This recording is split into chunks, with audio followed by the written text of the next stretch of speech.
Bonsoir. C'est de princes et de princesses que nous allons parler ce soir. Ça pourrait être une féerie, une des féeries de Noël, mais c'est d'histoire qu'il s'agit, avec ses grandeurs et ses déchirures. Jean de Vigry, bonsoir. Bonsoir. Vous publiez Le Sacrifice du soir aux éditions du Cerf, Vie et mort de Madame Élisabeth, sœur de Louis XVI.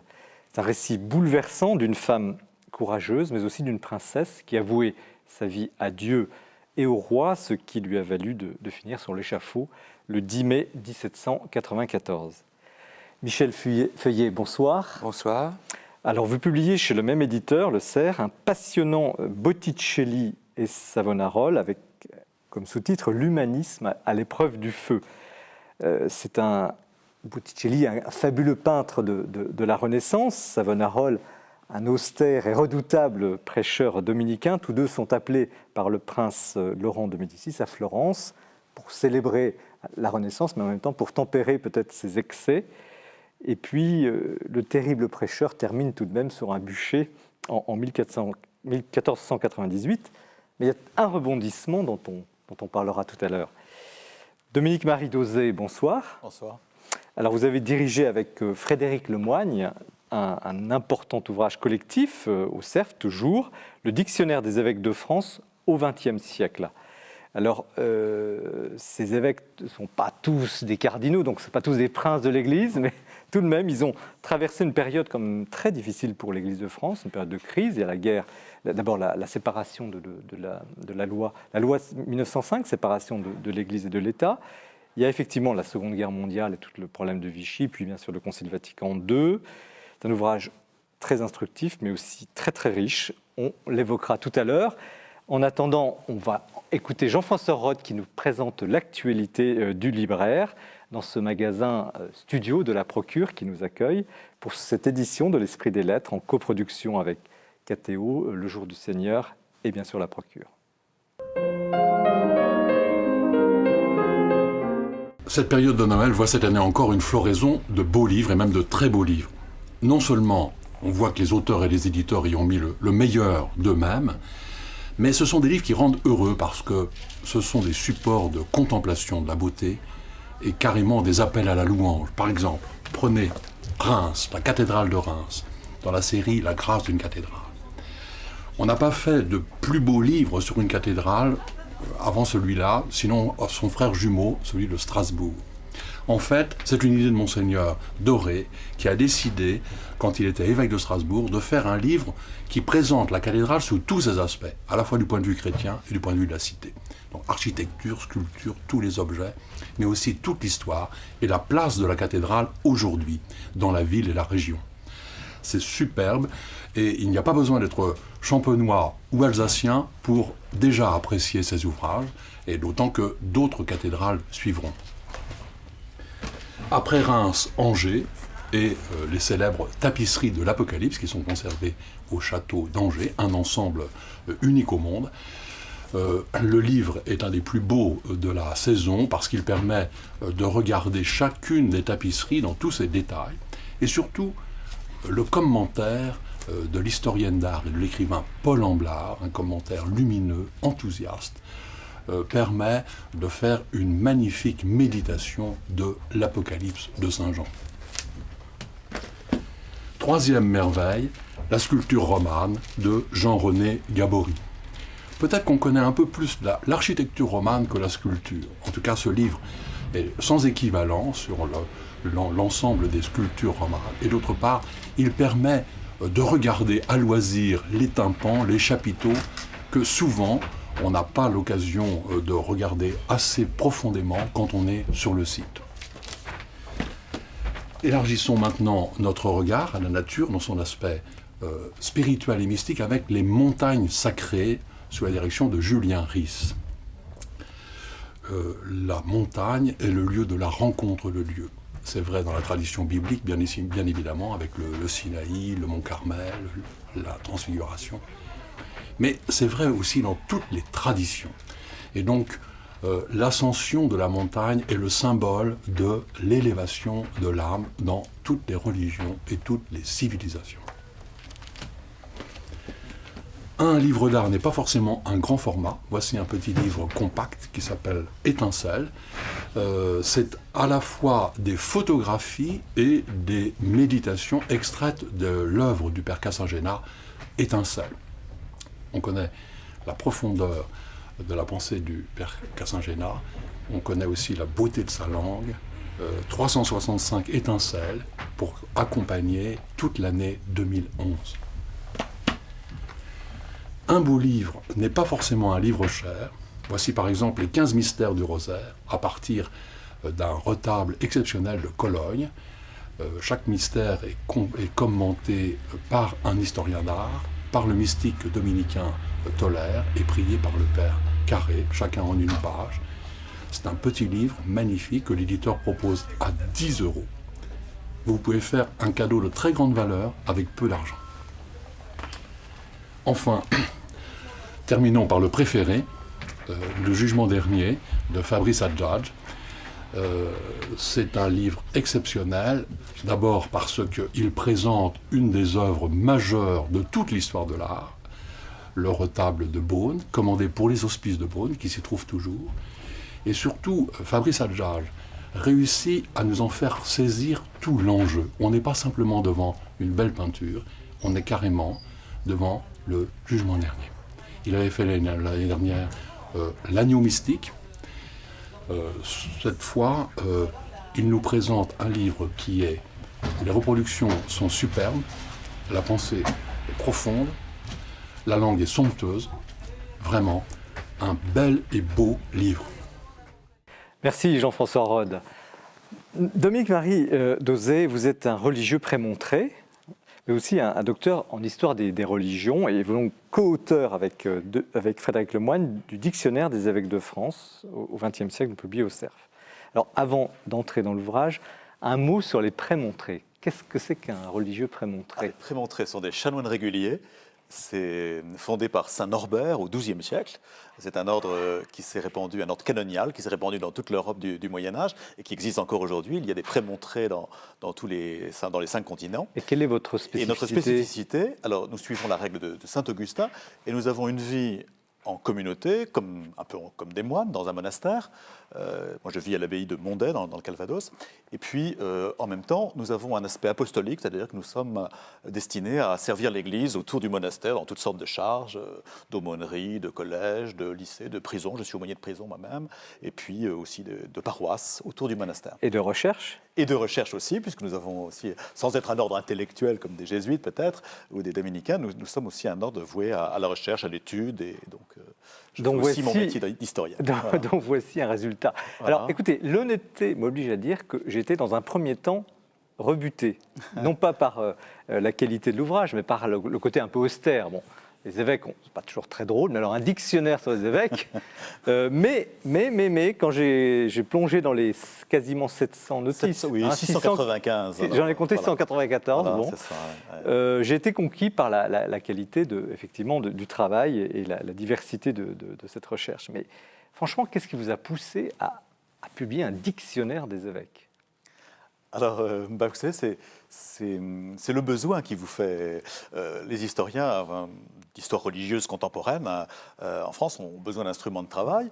Et moi, depuis des années, travaillant avec un certain nombre de confrères sur des sujets d'histoire religieuse, on se disait toujours, mais il nous manque ce qu'on appelle une prosopographie, c'est-à-dire un dictionnaire de personnages. Il nous manque un dictionnaire des évêques. Et ce manque était vraiment reconnu par tous ceux qui sont au travail. Qu'est-ce qu'il y a comme équivalent, un dictionnaire des sénateurs, des députés? Oui, il existe un dictionnaire. On fait de dictionnaires. Il vient de sortir un dictionnaire des rabbins français du 19e, 20e siècle, un dictionnaire des députés du Second Empire, un dictionnaire des évêques du Premier Empire. Enfin, il existe on fait beaucoup de dictionnaires. Mais à qui s'adresse un dictionnaire des évêques? Alors, un dictionnaire des évêques de France du 20e siècle, c'est en même temps un livre d'histoire religieuse contemporaine. C'est un dictionnaire qui permet, à travers ces figures, si vous voulez, à travers tous ces portraits de personnages, de saisir tous les enjeux du siècle, comment les élites, un dictionnaire d'évêques, c'est un dictionnaire d'élite, des élites, et donc comment savoir de quelle manière les responsables, ceux qui étaient aux commandes dans l'Église, ont traversé les épreuves, les crises. Alors, Voilà. vous dites des élites, mais ce ne sont pas tous des élites, ce ne sont pas tous des champions, les évêques. Non, Pourquoi, alors- justement, pourquoi vous avez choisi Oui, quasiment systématiquement les 700 et pas Ouais. choisi les quelques champions, les grands évêques? Alors, pour plusieurs raisons. Alors, quand j'emploie le mot élite, je l'emploie au sens technique, des élites intellectuelles, les élites. Bon, on considère que les évêques font partie des élites, mais il est vrai qu'à l'intérieur d'un corpus de 700 personnages, il y a des très bons et des très moyens. Je ne dis pas qu'il y a des très mauvais, mais enfin, il y a des très moyens. C'est évident. Hein, c'est Alors la loi. pourquoi avoir choisi de Mais alors, tous les écrire? Alors, tous, pas parce que, si vous voulez, pour celui qui travaille, mettons un historien ou quelqu'un qui s'intéresse, je ne sais pas, à l'histoire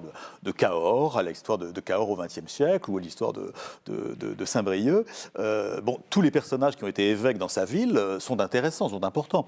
Alors, pas seulement celui qui est sorti du lot à cause de la guerre ou à cause de... Voilà. Donc, en fait, et je dirais même que l'intérêt du dictionnaire, c'est pas tellement, évidemment, il y a des belles notices sur, je ne sais pas, Monseigneur Lustiger ou Monseigneur de Courtrai. Certains sont traités plus longuement Alors que certains d'autres. sont traités plus longuement et il fallait traiter les personnages qui comptent vraiment dans le siècle. Mais l'intérêt d'un dictionnaire, c'est aussi de présenter ceux sur qui on aura beaucoup de mal à trouver des renseignements. Parce que, bon, sur Lustiger, vous avez un tas d'ouvrages, un tas d'articles, un tas de... Bon, sur l'évêque de Saint-Brieuc en 1927, c'est un peu plus difficile à trouver les renseignements. Donc un dictionnaire, il doit traiter tout le monde. Hein. C'est l'aspect exhaustif, alphabétique d'un dictionnaire. Mais pour les évêques actuellement en charge, vous avez un traitement minimaliste, on Alors pourrait dire. voilà, hein, on a considéré, si vous voulez, que il y a la déontologie de l'historien. On faisait déjà dans l'histoire immédiate, on a considéré, le dictionnaire traite tous les évêques en poste en France, sur le territoire de la France, entre 1905. C'est un XXe siècle qui commence en 1905, parce que c'est une date ecclésiastique, c'est une date de la séparation de l'Église et de l'État. Et puis il se termine en 2005. Avec la mort de Jean-Paul II. Ça fait 2 césures, si vous voulez, ça fait un siècle. Voilà.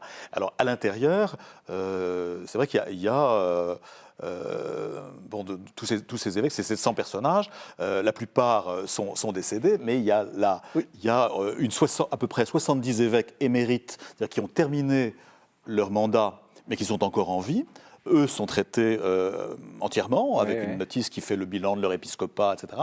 Et puis la centaine, mettons, d'évêques en poste actuellement, donc toujours au travail, là on ne pouvait pas décemment, c'est la déontologie de l'historien qui interdit de faire ça, on ne peut pas tirer le bilan de quelqu'un qui est en train de travailler. C'est une prudence Je crois que c'est une distance nécessaire, si vous voulez. On peut faire de l'histoire immédiate, mais il y a un centre d'histoire immédiate à Toulouse. On fait beaucoup d'histoire immédiate et elle est intéressante parce qu'on a des témoins vivants, etc. Donc il faut faire l'histoire immédiate. Mais pour quelqu'un qui est au travail actuellement, ça ne serait pas correct d'aller émettre un jugement sur son travail. Alors, il faut le laisser terminer. Sur les 700, qui serait le plus drôle, le plus inouï, le plus inattendu? Parce qu'il y a quand même des figures extraordinaire. Ah oui, alors le plus drôle, écoutez, il n'y en a pas qui soit vraiment hilarant. Hein. Bon, je dois dire, enfin, il y a des évêques. J'ai pas trouvé. Moi, Non. Je pose la question. Il y en a un extraordinaire dont le nom m'échappe tout de suite, qui est évêque à Papeete, je crois. Et alors, il doit son salut lors d'un espèce de tsunami en s'accrochant à un cocotier. Il y a une notice qui raconte ça. Bon, mais ça, c'est vraiment spécial. Sinon, si vous voulez, non, il y a des figures qui sont extrêmement prenantes. Alors plus souvent sur l'aspect dramatique. Hein. L'aspect dramatique, je ne sais pas, je pense à Monseigneur Pic, évêque de Valence. Alors c'est un personnage non, Monseigneur de Gibergue. Voilà, Monseigneur Pic était aussi évêque de Valence, mais c'est pas lui.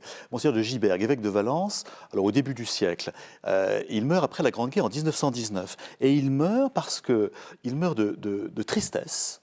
Parce que dans l'année 1919, dans son évêché, dans la salle paroissiale, enfin la salle de l'évêché où on faisait du cinéma, il y a un incendie qui commence et la foule qui sort du cinéma et qui écrase une cinquantaine d'enfants dans la ruée vers la sortie. Et l'évêque tombe dans une déprime absolue et il meurt quelques semaines après parce qu'il se sent responsable. Il y a des choses extrêmement frappantes hein, dans les vies d'évêques. Elles n'ont pas toutes été des longs fleuves tranquilles. Qu'est-ce qu'un grand évêque? Alors un grand évêque, je ne sais pas. Bon, pour faire un grand évêque, il faut peut-être quand même un grand siège, évidemment. On a des chances de trouver des grands personnages parce que leur carrière et parce qu'ils ont été repérés et que leur carrière les a emmenés sur ces grands sièges. Bon, des grands personnages sont des gens qui sont souvent passés par Toulouse, par Lyon ou par Paris. Hein. On peut penser à, je sais pas, je dis Toulouse, je pense au cardinal Saliège, qui est une très grande figure d'évêque, ou à Paris, un certain nombre de grands personnages, Monseigneur Lustiger pour citer un tout récent, ou à Lyon, Gerlier ou de Courtrai, ce sont des personnages marquants. Les circonstances historiques jouent quand même beaucoup. Oui, les circonstances historiques jouent. C'est sûr que... Dans le fait que quelqu'un se lève, prenne une dimension.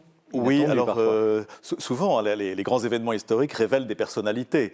Bon, et c'est sûr que Saliège, il a marqué son siècle parce qu'en 1942, il prend position contre les rafles de juifs et qui fait un discours qui bouleverse la France entière et qui surtout fait réfléchir Vichy. Alors là, évidemment, du coup, Saliège existe pour toujours dans le siècle. Hein, c'est vrai, il faut des circonstances parfois exceptionnelles. Mais est-ce qu'il n'y avait pas quand même, on a l'impression au début du siècle, alors est-ce que c'est la loi de séparation de 1905 qui pourrait l'expliquer, des trempes, des personnages vraiment, des caractères, et qu'on trouve peut-être un peu moins aujourd'hui?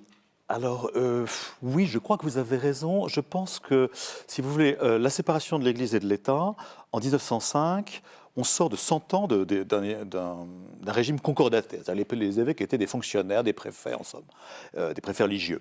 Et là, tout d'un coup, l'Église séparée de l'État, ça veut dire que l'Église est rendue à sa liberté, ce qui est une bonne chose, mais qu'en même temps, il faut qu'elle se débrouille toute seule. Et en 1905, l'État a spolié l'Église de ses séminaires, de ses évêchés.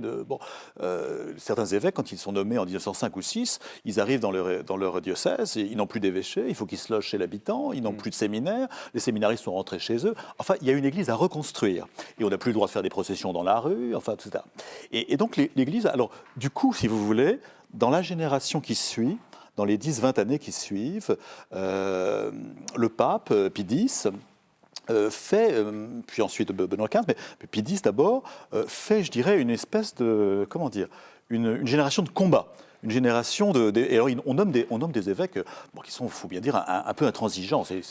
Alors on va y revenir. Voilà, mais en attendant, il y avait quand même un statut. Alors, on voit une photo, par exemple, là, en 1947, l'évêque de Quimper. Vous le mettez dans le cahier photo central. Oui. On voit l'évêque de Quimper qui entre dans son siège, dans sa ville, dans une voiture décapotable, escorté par des chevaux. Enfin, c'est assez incroyable de voir ça aujourd'hui. Alors, au fond, est-ce qu'il y avait un statut d'évêque avant qui n'est plus aujourd'hui? Alors, certainement, oui, certainement. Alors, il est passé par là un certain nombre de choses, notamment le Concile de Vatican II. C'est vrai qu'après Vatican II, après 65, mettons, dans le dernier tiers du siècle, les évêques sont quand même ramenés à je ne dis pas à l'humilité, mais parce que ce n'est pas une question d'humilité personnelle, mais à des statuts beaucoup plus modeste. Hein, est-ce qu'il y a toujours eu des évêques incontrôlables? Oui. Soit évêque blanc, soit évêque rouge, hein, si on veut dire des choses politiques. Mais il y a toujours eu des évêques, des francs-tireurs, des gens qui sortent du lot, oui, bien sûr, tout au long du siècle. Alors ça pose la question de leur sélection, et là on apprend aussi beaucoup de choses, parce qu'il y a une vraie politique de nomination, tant à Rome d'ailleurs qu'en France. Oui, c'est ça. Alors, quand on parle des évêques français, ils sont peut-être très français, mais ils sont nommés par Rome. C'est donc Rome qui, en fait, imprime son... Enfin, la France a quelque chose à dire, parce que si j'ai bien lu, le général de Gaulle souhaitait qu'on fasse un fichier des épiscopables. Oui, c'est vrai, c'est juste. Mais là, vous citez un cas assez spécial. Hein. Il est vrai que dès avant la libération, en 1943 déjà, le Comité national de la résistance avait commencé à faire une liste des évêques qu'il fallait évacuer à cause de leur comportement qui n'était pas pendant l'occupation. Il y a eu aussi avant, sous Pie XI, des évêques, on évitait les évêques qui étaient en faveur de l'Action française. C'est ça. Alors voilà, donc si vous voulez, la condamnation de l'Action française en 1926, en fait, a fait naître une nouvelle génération. Hein. Là, je crois que le Saint-Siège, il y a eu un nonce entre 26 et 36, le nonce Mallione, qui a veillé, qui a fait une quarantaine d'évêques, ce nonce-là, parce que c'est le nonce qui propose au Saint-Siège les nominations, et il s'est arrangé pour que les personnages qu'on allait nommer soient au-dessus de tout soupçon. Il leur faisait d'ailleurs prêter le serment anti-Action française. Donc anti-royauté. Oui, c'est ça, voilà. Parce que, si vous voulez, c'est vrai que la première génération, dans les 20-30 premières années du siècle, on a beaucoup, les évêques sont maurassiens, ils sont très conquis par la... Doute de voilà. la République. Oui, mais ça, c'est aussi, depuis la Révolution française, c'est une vieille histoire. Hein. On a un espèce de contentieux à régler. La Révolution, c'est pas, elle a toujours été conçue perçue par les catholiques comme un mouvement antichrétien, et donc on a du mal à s'en remettre. On voit même qu'il y a même un serment anti-moderne en 1910. Donc les évêques doivent le faire dire aux séminaristes. C'est ça, oui. Antimoderniste. Oui, antimoderniste, c'est ça. Et donc, si vous voulez, de serment en serment, il y a un peu un coup à gauche, un coup à droite. Hein. C'est aussi ça dans l'histoire du siècle. Il y a des périodes qui sont très, très repérables, et notamment qui jouent sur les nominations. Parce que le Saint-Siège, à un moment, décide d'avoir une génération d'évêques qui sera marquée. Bon, la génération du début du siècle, elle est Action française, puis la génération suivante, elle est plutôt, disons, Action catholique. Alors, c'est autre chose, jusqu'à la guerre. Enfin, vous voyez. Et puis après, il y a quand même l'application du Concile Vatican II, là aussi. Voilà, alors il y a une génération qu'on appelle la génération conciliaire, dans laquelle il faudrait distinguer encore. Il y a les évêques de Paul VI ne sont pas les évêques de Jean-Paul II. Hein, il y a encore... voilà. Mais en synthèse, comment vous pourriez résumer les grandes crises de ce siècle? Enfin, qu'est-ce qui était le plus difficile pour cette Église, pour ces évêques? Je crois que... les événements dont on vient de parler, ils font des césures assez remarquables. 1905, la séparation, ça c'est vraiment un grand coup. Il faut que l'Église s'habitue à une nouvelle manière d'être, Et puis il y a, alors 1926, la condamnation de l'Action française, c'est aussi très très très notoire. Ça induit une nouvelle génération d'évêques qu'on va pousser plutôt à une génération d'évangélisateurs, de missionnaires. C'est l'Action catholique, c'est les grands rassemblements, les grands congrès catholiques, enfin et qui nous conduit jusqu'à la guerre. Et puis alors, après la guerre, les évêques français au moment de la guerre, c'est plutôt c'est souvent des anciens combattants de la Première Guerre. Ils sont maréchalistes, mais peut-être comme tous les Français, entre 40 et 44. Et puis après, donc, il y a une nouvelle génération qu'il faut nommer, qui arrive. Alors ceci dit, il y a des choses aussi qui ont beaucoup changé. On se rend mal compte, mais après 65, après le Concile, il y a le pape Paul VI demande que les évêques donnent leur démission à 75 ans. Et ça change beaucoup de choses. Les générations d'évêques vont aller plus vite dans le dernier tiers du XXe siècle. Hein. Mais est-ce que ces affres de l'histoire, donc, qui ont des retentissements directs sur l'Église, on suscite des cas de conscience? Et je voudrais poser la question à Michel Feuillet, qui a travaillé sur une période évidemment plus ancienne, mais aussi sur Saint François d'Assise, et sur comment à la fois on peut tenir la sainteté et puis la raison d'Église, voire la raison d'État. Oui, il y a eu au cours de l'histoire de grands personnages, pas forcément des évêques, qui ont essayé d'apporter un renouveau. Ils ont essayé de réformer l'Église, qui souvent avait tendance de partir à la dérive. Et il a fallu qu'ils fassent preuve d'autorité, et il a fallu qu'ils soient quelque peu révolutionnaires. Et ils sont parfois allés trop loin, aux yeux peut-être des gens les plus prudents. Est-ce que l'Église avance à coup de sainteté ou à coup de diplomatie politique? Je ne sais pas, peut-être l'un et l'autre, mais si on prend le cas de Saint François d'Assise que vous évoquez, c'est un personnage qui a eu ses outrances, mais qui avait des fulgurances dans son comportement, dans sa vie de tous les jours. Qui n'aurait jamais pu être évêque. Voilà, oui, non, de toute façon, ce n'était pas son propos, certainement.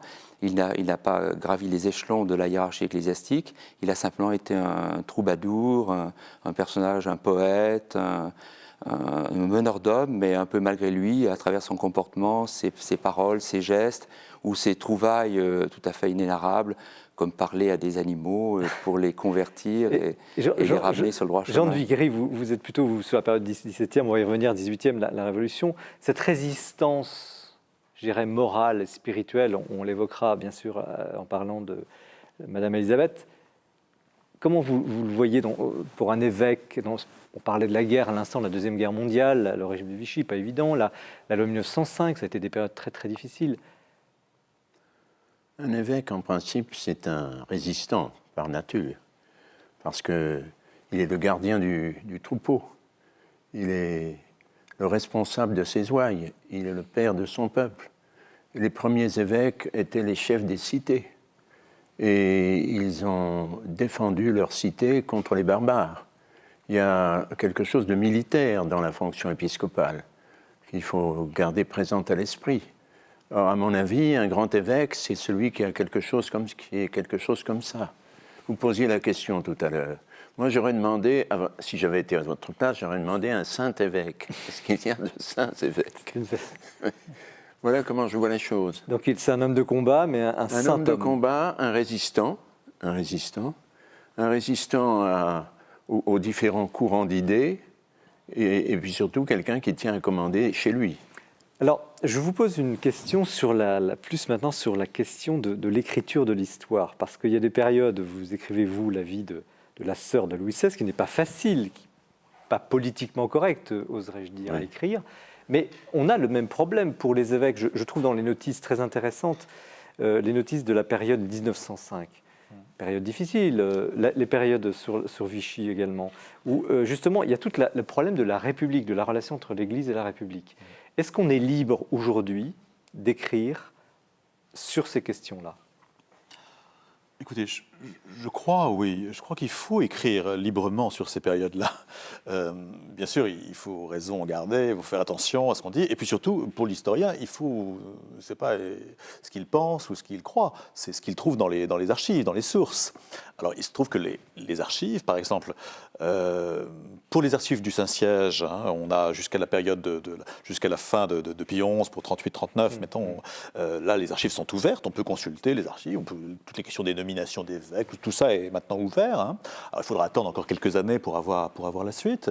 Dans les archives diocésaines, les archives des diocèses de France que nos contributeurs ont dû consulter. Vous avez accès aux archives, d'accord, mais l'historien, il écrit. Alors, est-ce qu'il ose dire des choses, ose sortir des choses, par exemple sur la tendance peut-être de l'épiscopat de l'époque d'être anti-républicain, ou sur la tendance, on en parle à l'instant, d'être plutôt en faveur du maréchal Pétain? Oui, c'est pas facile à dire, même aujourd'hui. C'est pas facile à dire, mais surtout, il faut le dire mais il faut faire extrêmement attention parce que on peut aller très vite. Je prends un exemple, Monseigneur Roland Gosselin, par exemple, l'évêque de Versailles, au moment de la guerre. Alors, on va dire, il est très maréchaliste, il aime beaucoup le maréchal, il déjeune avec lui tout le temps. En 1944, il est encore à sa table. Bon, alors on pourrait dire, celui-là, alors, vous voyez, ça. Mais en même temps, c'est quelqu'un qui, dans son diocèse, tempête contre le départ au STO de ces jeunes, qui veut pas, etc. Donc c'est quelqu'un. Donc le jugement de l'historien, il doit faire très attention parce que il faut bien peser l'attitude officielle et puis aussi l'attitude en même temps. Il y a des évêques qui avaient des prêtres à la fois collaborateurs et des prêtres résistants dans leur diocèse, dans leur clergé. Alors il fallait bien qu'ils encouragent les uns et les autres, mais alors comment ils le faisaient? Donc il faut faire très attention. En fait, et on s'aperçoit que c'est des périodes extrêmement difficiles. Jean de Vigry, sur cette écriture de l'histoire, sur ces sujets, je parle de l'historien, du travail de l'historien. Oui, il faut pas passer à côté des questions importantes, puisque vous posez la question. Est-ce qu'on est plus libre aujourd'hui de le dire? Non, on est moins libre. Par exemple, je ne crois pas qu'on puisse écrire dans un dictionnaire des évêques que tel évêque était très favorable à l'élection du président Mitterrand. Et parce que là, c'est beaucoup plus récent. J'en ai connu. Certes, mais c'est plus récent. Je veux dire, à un siècle de distance, on a justement l'historien un peu plus de recul, donc plus de liberté. Alors, je crois, pour les périodes anciennes, nous avons toute liberté. C'est pour les gens qui vivent encore. Vous avez mélangé les vivants et les morts dans votre dictionnaire, ce qui est d'ailleurs très intéressant. On peut les comparer. On peut comparer les notices également. Mais pour ceux qui sont morts, et surtout ceux de la première moitié du siècle, je crois qu'on doit avoir totale liberté. Une dernière question. Est-ce que, pour vous en tout cas, est-ce qu'il y a un retour de l'intransigeantisme dans la nouvelle génération épiscopale? L'intransigeance, donc ce positionnement face au monde moderne, intransigeant. Alors écoutez, sous la forme qu'on a connue au début du siècle, avec un refus total d'une société, en diabolisant une société d'où vient tout le mal et un monde, etc. Non, peut-être pas sous cette forme-là. Mais il y a quand même dans l'espèce de requête très identitaire, très d'une affirmation d'un catholicisme, d'une visibilité du catholicisme, etc., chez des évêques tout à fait récents, il y a quelque chose qui s'apparente. Oui, j'aimerais pas employer le mot intransigeantisme parce qu'il a déjà des connotations historiques. Mais il est vrai qu'il y a des affirmations aujourd'hui qui sont un peu de cet ordre-là. Oui, c'est vrai. Oui. Alors, merci Dominique Marie-Dosé. Donc je rappelle, vous êtes le co-auteur avec Frédéric Lemoine du Dictionnaire des évêques de France au XXe siècle. Je me permettrai de corriger que nous sommes les co-directeurs. Co-directeurs. Nous avons eu la collaboration d'une centaine de contributeurs. Dont la liste d'ailleurs figure dans l'ouvrage, donc au CERF. Voilà. Et donc c'est maintenant l'heure du coup de cœur présenté aujourd'hui par Bertrand Deschamps.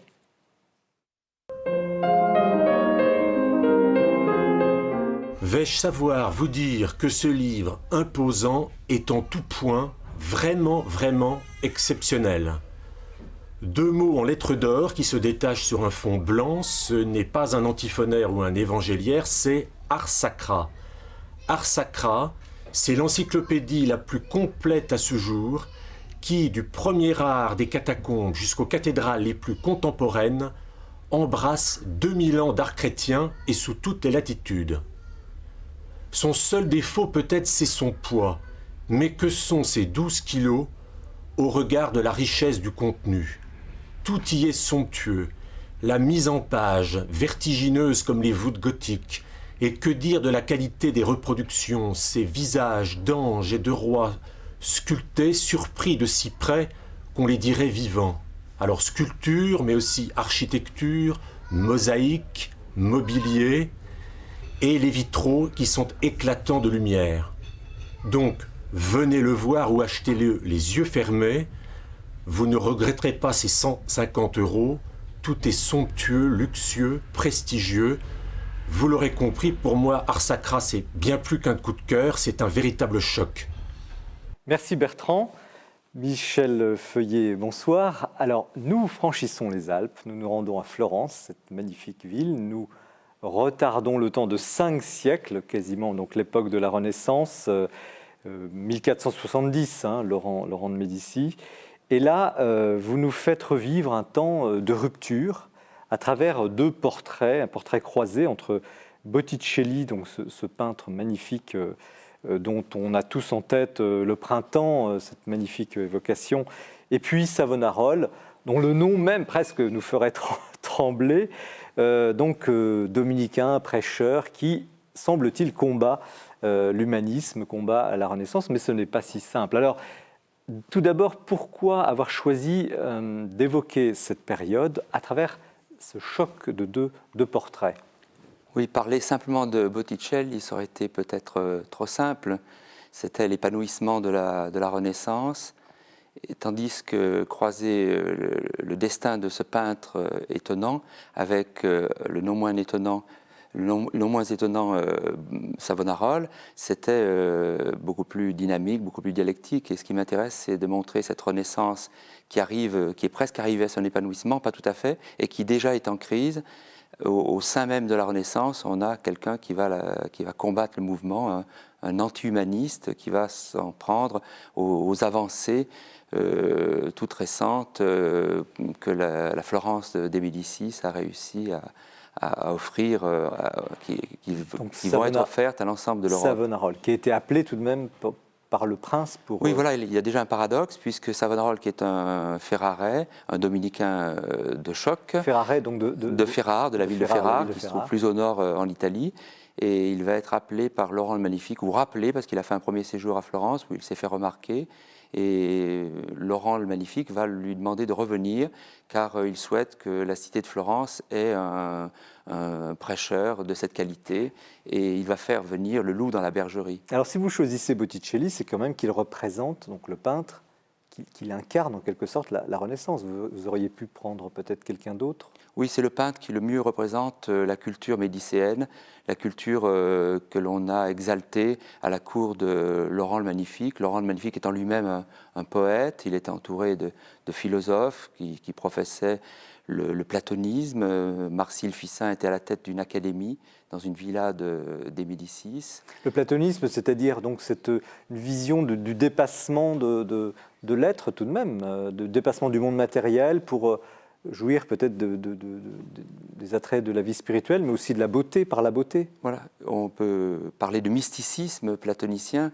Selon les théories de ces platoniciens ou de ces néo-platoniciens, il était question de quitter la matière, de s'en libérer peu à peu pour rejoindre le monde des idées, le monde des esprits, tout un idéal donc subtil que le peintre a su rendre avec des couleurs et des lignes. Alors il avait quand même un génie extraordinaire, ce Botticelli, si je puis dire. Oui, puisqu'il a absorbé tout ce qui avait été écrit et il a traduit tout cela en termes de peinture. Il a traduit les vers du Policien, de Angelo Poliziano, qui était le poète officiel à la cour des Médicis.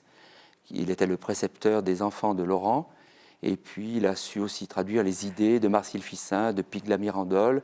Et donc, il a été le porte-parole ou la palette, comme on veut, de la Renaissance. Alors, je ne veux pas vous flatter, mais vous traduisez les œuvres de Botticelli, parce que dans l'ouvrage, qui est d'ailleurs assez richement illustré, vous décryptez même chaque tableau en disant voilà ce que ça veut dire, voilà ce qu'il a voulu exprimer. Oui, j'ai donné la parole aux deux personnages dont j'ai croisé les destinées, Savonarola et Botticelli, mais pour faire parler Botticelli, il fallait faire parler ces tableaux. C'est ce que j'ai essayé de faire, détail après détail, de montrer ce qu'il signifie et ce qu'il représente d'un point de vue culturel. Mais est-ce qu'on peut dire que Botticelli était anti-chrétien ? Alors, c'est ce qui lui a été reproché certainement par certains de ses contemporains, et notamment ce qui lui a été reproché ou qui aurait pu lui être reproché par Savonarola. Il était donc un peintre païen aux yeux de Savonarola, puisqu'il représentait des scènes mythologiques. Il représentait non pas la Vierge et les saints, non pas des scènes évangéliques, mais des scènes appartenant à la mythologie grecque et latine. Donc, il pouvait apparaître comme un païen, mais on sait très bien que les humanistes de la Renaissance n'entendaient pas s'opposer au christianisme. Pour eux, le nouveau langage, la redécouverte de l'Antiquité, c'était une autre façon de prolonger la culture chrétienne qui n'était pas nécessairement remise en cause. Est-ce qu'on pourrait définir la Renaissance telle que vous venez de le faire, c'est-à-dire une prolongation, une expression différente de cette culture chrétienne ? Voilà, la Renaissance, c'est la redécouverte de la culture antique, qui n'avait pas été oubliée au Moyen-Âge pour autant, mais on a exalté à nouveau la beauté, la poésie, la sagesse antique. Et puis, pour simplifier, mais malgré tout c'est vrai, on a remis l'homme au centre des préoccupations. On n'a pas oublié Dieu, mais l'homme est devenu le maître du monde, maître avec les deux orthographes, il est devenu celui qui domine le monde. Le maître M-A-I, et le maître. Et le maître, celui qui est la mesure de toute chose. Mais au fond, est-ce que c'est une révolution ou une lente évolution ? C'est une lente évolution, puisque en termes de peinture, par exemple, Giotto, plus d'un siècle auparavant, a déjà accompli des pas très importants dans le sens de ce réalisme, de cette conquête de l'humain. Tout cela donc au début, pendant la première moitié du XIVe siècle. Et là, on est au XVe, au Quattrocento, et même plus exactement avec Botticelli et Savonarola, on est à la fin ou au cours de la deuxième moitié du XVe siècle. Mais qu'est-ce qui se passe ? Est-ce que c'est, parce qu'on le voit aussi sur les questions de mœurs, mais aussi sur la question des idées, qu'est-ce qui dépasse ou qu'est-ce qui déborde pour créer ce mouvement de la Renaissance ? Est-ce que c'est une évolution des idées ou des mœurs qui provoquerait cette prise de conscience, ou est-ce que c'est en anticipation un mouvement culturel profond ? Il s'agit d'un mouvement culturel profond. Déjà à l'époque gothique, pour lui donner un nom, on a ce retour vers l'homme, même dans l'expression de la religion, même dans les peintures ou les sculptures à caractère profondément chrétien, on a cette sensibilité plus humaine, même dans les prières, dans la liturgie, dans la piété, on trouve une plus grande sensibilité, une place plus importante apportée à l'être humain. Et la façon même de regarder Dieu, de prier Dieu est différente et elle est plus anthropocentrée, c'est-à-dire centrée sur l'homme, avec une focalisation depuis l'humain. Et alors justement, vous parlez d'humain, anthropocentré. Comment vous pourriez définir l'humanisme ? L'humanisme... De la Renaissance. L'humanisme de la Renaissance, je n'en parle pas dans mon livre, mais on pourrait parler de ce fameux dessin de Léonard de Vinci où on voit un homme nu dans un carré et dans un cercle qui a différentes positions des bras et différentes positions des jambes. Et cette double position dans deux figures géométriques très symboliques dit bien qu'il est de la terre, puisque le carré représente le monde d'ici-bas, et il est déjà presque Dieu, puisqu'il est dans le cercle. Le cercle est un symbole divin par excellence. Alors, on a vu donc Botticelli, on a évoqué la Renaissance. En face, Savonarola, le terrible. Alors, Savonarola... Qu'est-ce qu'il reproche? Il reproche justement de ne pas d'être trop, se prendre pour Dieu, que l'homme se prenne pour Dieu? Oui, et il reproche par exemple à Laurent le Magnifique d'être un tyran et d'abuser de son pouvoir, de ne pas être un modèle de vertu comme devrait l'être tout homme qui a des responsabilités politiques. Donc il fait des reproches aux grands de ce monde, au Médicis, mais il s'attaquera aussi au pape, qui à l'époque n'étaient pas non plus des modèles de piété ou de sagesse ou de vertu. Vous dites que c'est un humaniste anti-humaniste. Oui, donc il en était. Il a un visage très, très sévère, mais oui, donc il était... l'idée d'un Savonarola anti-humaniste vient tout de suite à l'esprit. Mais il faut voir qu'il a été humaniste, anti-humaniste, parce qu'il a bénéficié d'une formation assez rare à la cour des Est, une formation très classique. Il a étudié la poésie de Pétrarque, par exemple, et ses premiers écrits, ce sont des poésies amoureuses dans le goût de Pétrarque, dans la tradition pétrarquiste. Et ensuite, il est parti en guerre contre son monde, contre son siècle, mais avec des armes très, très solides, puisqu'il savait ce dont il parlait. Donc, c'est l'arme, le discours, les prêches, les écrits. Il était aussi connu que Botticelli? Disons que c'était deux personnes qui, à Florence, avaient une grande visibilité. L'un se montrait par ses tableaux qui faisaient sensation, puisque jamais on n'avait peint des sujets mythologiques ou allégoriques dans de telles dimensions. Et puis l'autre, très vite, s'est fait entendre du haut de sa chair, d'abord dans des églises relativement petites. Lors de son premier séjour, il a eu un succès mitigé. Et lors de son deuxième séjour, à partir de 1490, il a prêché dans des endroits de plus en plus grands, et notamment dans la cathédrale, l'immense Santa Maria del Fiore de Florence. Et là, il rassemblait des milliers de personnes qu'il galvanisait avec un art... Il était devenu un gourou, quasiment. Voilà. Mais comment se fait-il que Laurent le Magnifique, Laurent de Messier, appelle ces deux... ces deux personnages aussi contradictoires? Donc Botticelli n'a pas été appelé, oui, il n'a pas été appelé, puisqu'il était florentin lui-même, oui. mais malgré tout, il il a fait passer des commandes à Botticelli, où il a suggéré à des membres de sa famille de passer des commandes à Botticelli. Donc Botticelli doit beaucoup, surtout la première partie de sa carrière, aux Médicis et notamment à Laurent dit le Magnifique. Mais l'énigme est de savoir pourquoi Laurent a fait venir Savonarola à Florence. En fait, il a été conseillé par Pigla-Mirandole. Pigla-Mirandole avait une grande admiration pour le dominicain, et Pigla-Mirandole avait aussi la confiance de Laurent. Donc il savait qui il faisait venir. Vous avez parlé de loup dans la bergerie, vraiment? Non, certainement, Laurent a fait une erreur politique, et parce qu'ensuite... Laurent mourra en 1492, mais très vite, son fils sera chassé par les Florentins à l'instigation de Savonarola lui-même. Et ce qui conduit Savonarola sur le bûcher? Pas tout de suite, puisque pendant 3 ans et demi, 4 ans, il va diriger la ville, indirectement, puisqu'il est religieux, donc il n'a pas de charge politique, mais du haut de sa chair, il va imprimer une vie politique tout à fait originale. On aura une république théocratique qui va remplacer le pouvoir médicéen qui aussi était indirect, puisque la République n'avait jamais cessé d'exister. Mais les Médicis avaient tout pouvoir, et Savonarola va faire la même chose indirectement, mais avec ses sermons, il va transporter les foules, les amener à réaliser une véritable révolution culturelle. Une cure d'austérité, c'est une cure d'austérité. C'est-à-dire qu'il ne faut plus jouer aux cartes, jouer aux dés, il faut cesser de se maquiller ou d'être élégante pour les dames, il ne faut plus lire certains livres.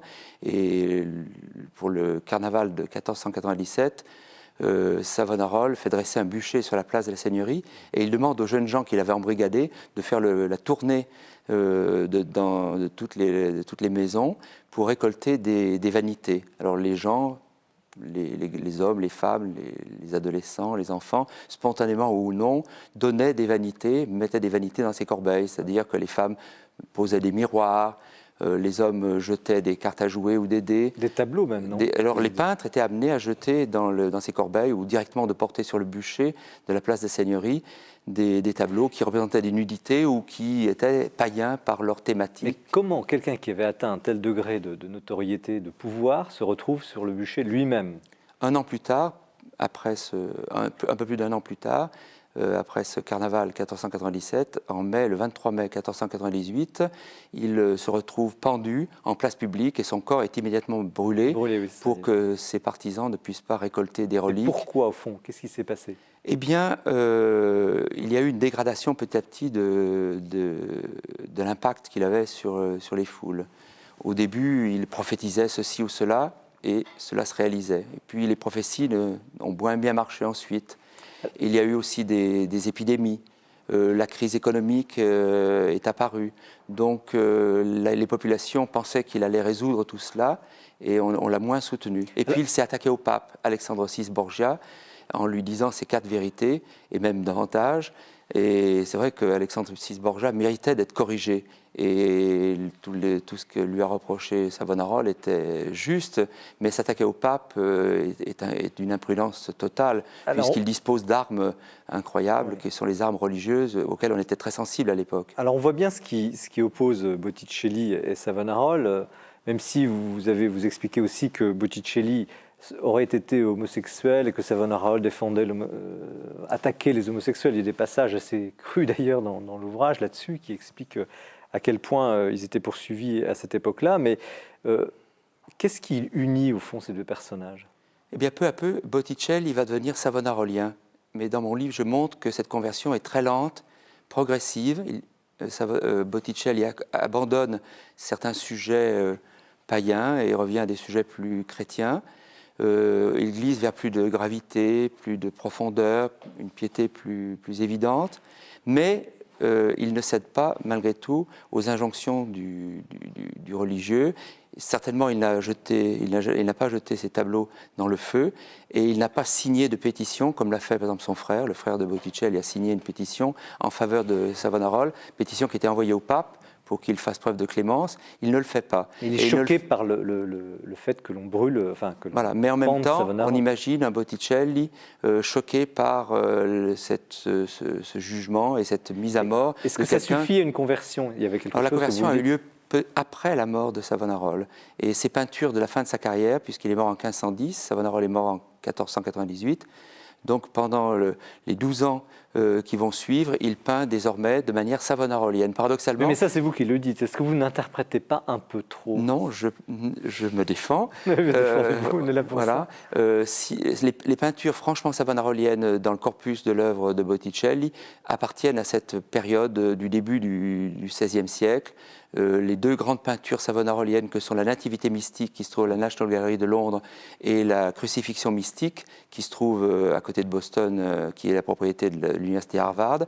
Et bien si on regarde ces deux peintures, on voit vraiment que là, on a un peintre qui traduit en couleurs, en lignes, en images, des sermons de Savonarola qui circulaient encore, puisque ces sermons avaient été pris en dactylographie, en sténographie, une sténographie qui existait déjà, et l'imprimerie avait déjà donné une diffusion tout à fait étonnante à ces sermons. Mais vous êtes le seul à défendre cette thèse qu'à la fin de sa vie, Botticelli est devenu savonarolien ou Non, même le premier historien de l'art, si on peut dire, le premier biographe des peintres, qui est Giorgio Vasari, a dit très clairement que Botticelli, à la fin de sa vie, est devenu piagnone, pleurnichard. Il est devenu le surnom qui était donné aux Savonaroliens.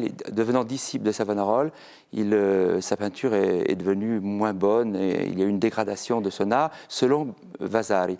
Donc je rentre dans cette tradition, dans cette logique d'une évolution et on l'observe dans ses peintures. Et vous dites pour autant que, comme il était homosexuel, si j'ai bien lu, il n'est pas allé jusqu'à se convertir publiquement à l'époque de Savonarola, qui lui-même combattait... Ce que j'apporte dans mon livre, comme nuance, c'est ce retard, cette conversion savonarolienne dont parle Vasari, elle a bien eu lieu, mais tard, après la mort de Savonarola. Parce qu'avant, il y a essentiellement deux choses qui l'ont freiné et qui l'ont empêché de prendre position en faveur de Savonarola.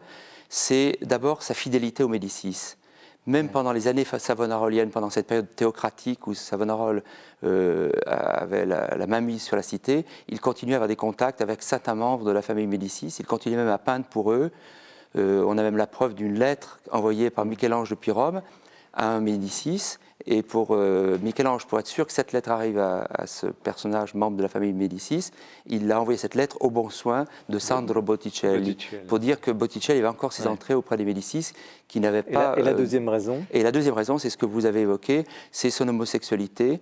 On a plusieurs témoignages de cette homosexualité, et Savonarola avait comme point de fixation dans sa réforme, dans sa révolution culturelle, c'était la lutte contre les sodomites, comme on disait à l'époque, et cela se faisait de façon assez violente. Il y avait dénonciation, amende et ensuite même lapidation en cas de récidive. Donc on imagine mal un Botticelli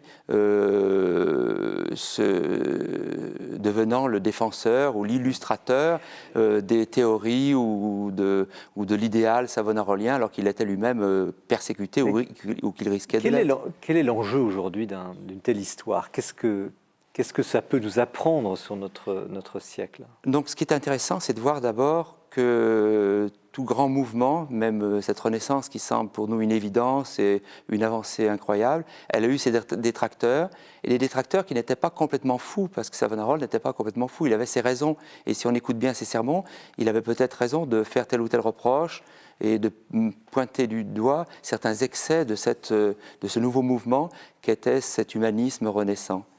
Et puis, il peut être intéressant aussi de voir que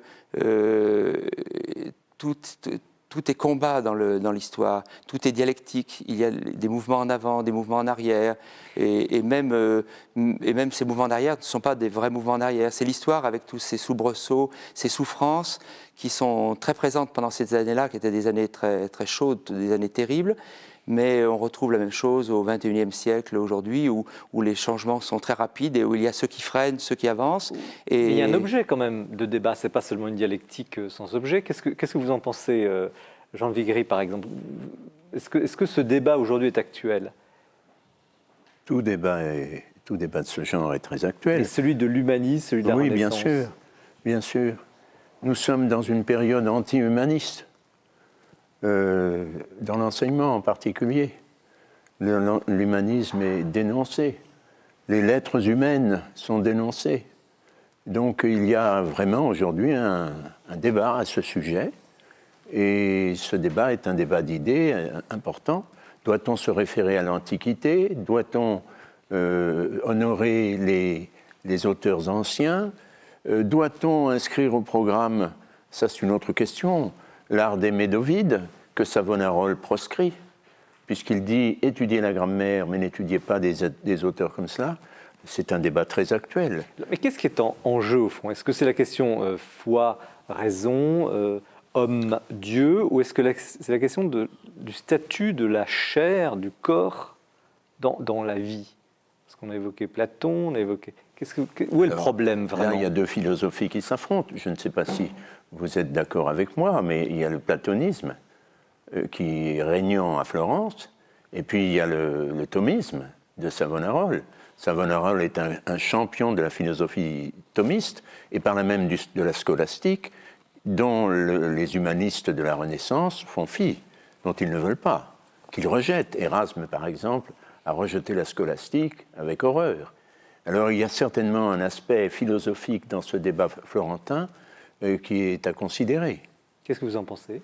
Oui, donc ce que vous venez de dire est tout à fait exact. Il y a des luttes idéologiques, et le platonisme, aux yeux du thomiste Savonarola, était une dérive. Et puis ce qui lui faisait le plus peur, c'était ce qu'on appelle le syncrétisme, c'est-à-dire le fait de tout mêler. Un Pic de la Mirandole souhaitait réconcilier Platon et Socrate, il souhaitait réconcilier... Mais alors, excusez-moi, mais pour ceux qui n'ont pas fait de philosophie, comment vous pourriez reformuler ça dans un langage d'aujourd'hui? Si vous aviez à reformuler cette problématique Botticelli-Savonarola. Cet homme étonnant qu'était Pic de la Mirandole, Jean Pic de la Mirandole, un philosophe un peu fou, qui souhaitait tout réconcilier. Il était même comte de Concordia, donc il portait bien son nom. La Concorde. Et il voulait réconcilier le naturalisme et le mysticisme. Il voulait donc que tout aille ensemble, et c'était un rêve fou.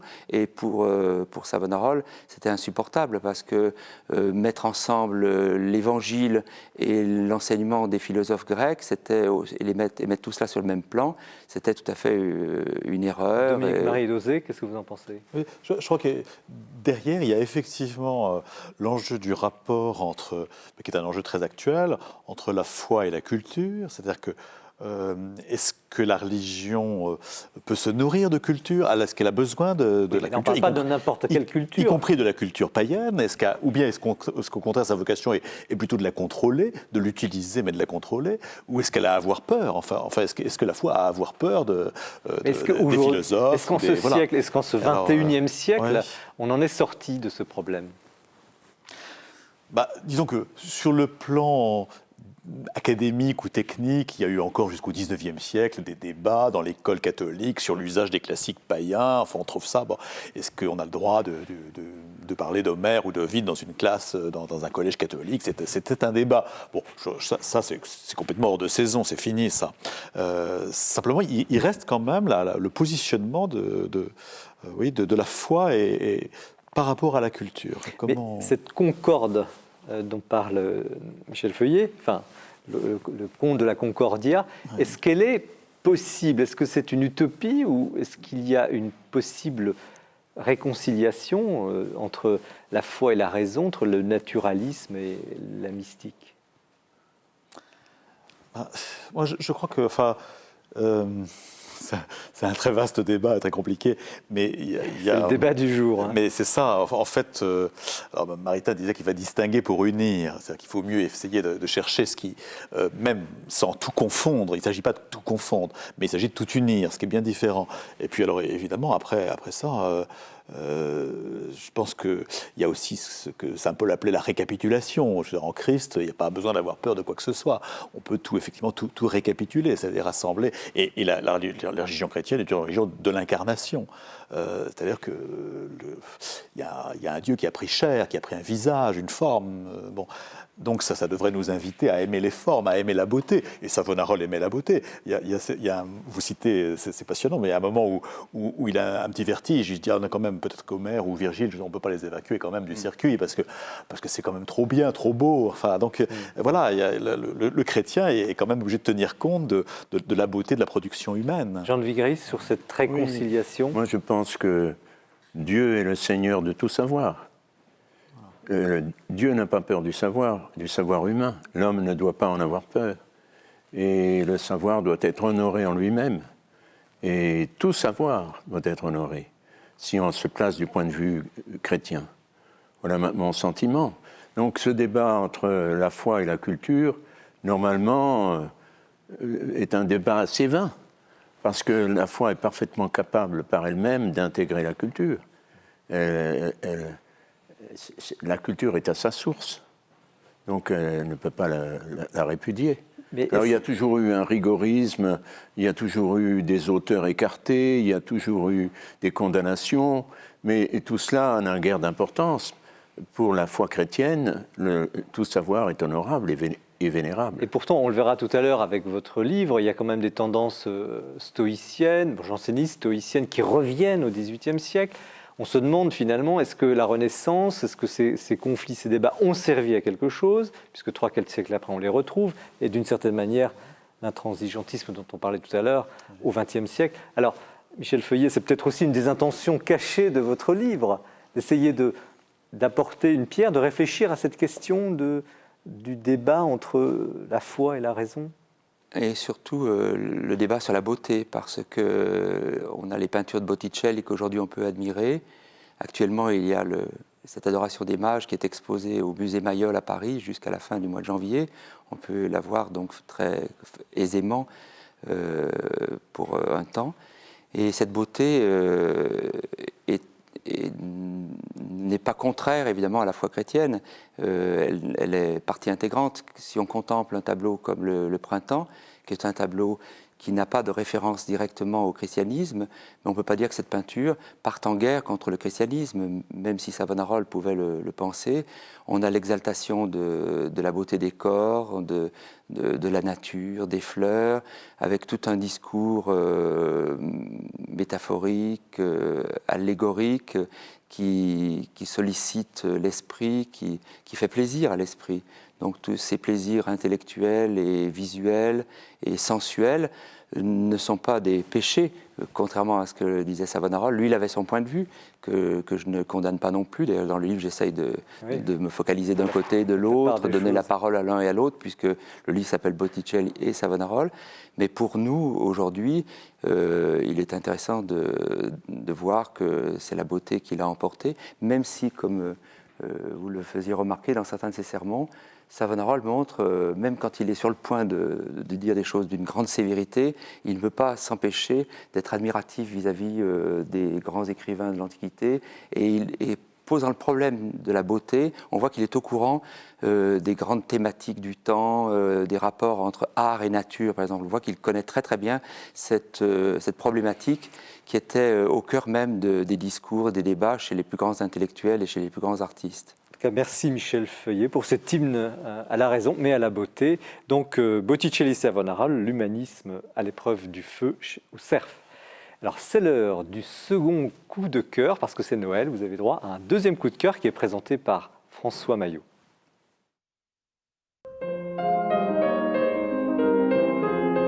Certains d'entre vous connaissent la famille monastique de Bethléem, de l'Assomption de la Vierge et de Saint-Bruno. Cette famille monastique est née dans les années 50, elle est aujourd'hui implantée en Europe, en Amérique du Nord et du Sud et au Proche-Orient. Et elle regroupe des monastères de moniales, mais aussi quelques monastères de moines, qui vivent une vie de silence et de solitude, dans la tradition orientale des pères du désert du IVe siècle, qui a été prolongée en Occident au XIe siècle par Saint Bruno. C'est à cette double source de l'Orient et de l'Occident que puise la famille de Bethléem pour cette liturgie que l'on connaît et qui est si somptueuse, mais aussi pour leur artisanat monastique qui a fait leur réputation, j'ai envie de dire pour leur art monastique, art d'icône et art de sculpture. La famille de Bethléem a eu la très bonne idée de réunir dans un somptueux coffret de 3 volumes, 2 volumes d'icônes, 1 volume de statuaires, le meilleur de leur production, avec une remarquable photogravure, une très belle reproduction des images, qui sont mises en résonance avec des textes spirituels, évidemment magnifiquement choisis. N'ayons pas peur d'être prosaïques, ce coffret ne coûte que 89 €, il aurait pu en coûter 150, c'est donc une très bonne affaire, mais c'est surtout quelque chose de magnifique. Je ne peux pas parler de toutes les images qui m'ont touché, mais j'aimerais quand même évoquer ce regard de contemplation de la Vierge de la Sainte Famille qui regarde l'enfant Jésus, ou bien, toujours dans la statuaire, le Saint Jean qui se repose sur le cœur de Jésus et qui a un mouvement d'une douceur absolument magnifique. Et puis, dans les icônes, que choisir ? Je vous avouerai que j'ai une préférence, un faible pour l'icône de la résurrection, qui est construite selon les canons de l'art byzantin, mais qui récapitule tout le mystère de la rédemption. Alors, ce livre ne montre pas seulement que, au fond, l'art monastique chrétien est toujours vivant, est toujours inspiré, mais c'est autre chose. Ce livre est à mon avis un appel à la prière et au recueillement. En fait, cet ouvrage, il faudrait l'avoir chez soi, sur un lutrin, toujours ouvert, et puis passer de page en page pour nourrir notre propre contemplation, notre propre vie intérieure. C'est effectivement à cela qu'il sert, et c'est cela que l'on peut faire. Et je crois qu'en achetant ce livre, en l'offrant autour de vous, vous ferez non seulement une bonne action en soutenant la famille de Bethléem, mais en plus vous retrouverez certainement une véritable intériorité dans le sens du cadeau de Noël, une intériorité qui est en consonance avec l'intériorité du mystère de l'incarnation vers lequel nous allons et que nous allons bientôt fêter avec joie. Merci François. Jean de Viry, bonsoir. Nous passons des fastes de la cour des Médicis à Florence pour les fastes de Versailles. au XVIIIe siècle, et avec une princesse, Élisabeth, donc la sœur du roi Louis XVI, qui va connaître quand même les derniers fastes de cette cour. Et ils étaient grandioses, mais aussi la guillotine. Donc elle était à la fois, vous le dites, vous l'expliquez, et vous nourrissez par une documentation fournie, très connue, très aimée à l'époque, et aujourd'hui, semble-t-il, un peu dans l'ombre, et c'est sans doute le motif pour lequel vous écrivez, vous avez choisi d'écrire sa vie. Oui, j'ai été intrigué parce qu'on a beaucoup écrit sur elle. Il y a une 60aine de biographies de Madame Élisabeth depuis les années 1840. Et en fait, on ne la connaît pas. Alors je me suis dit, on peut écrire indéfiniment et très longtemps. Si elle n'est pas connue, cela ne sert à rien. Est-ce que c'est le livre définitif? Non, non, mais j'ai fait une chose que je n'avais jamais faite en écrivant une biographie.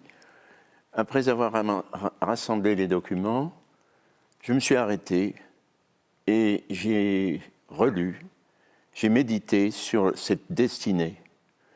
Je n'ai pas voulu écrire tout de suite. Nous, historiens, nous avons l'habitude de rassembler les documents et après, nous échafaudons notre discours.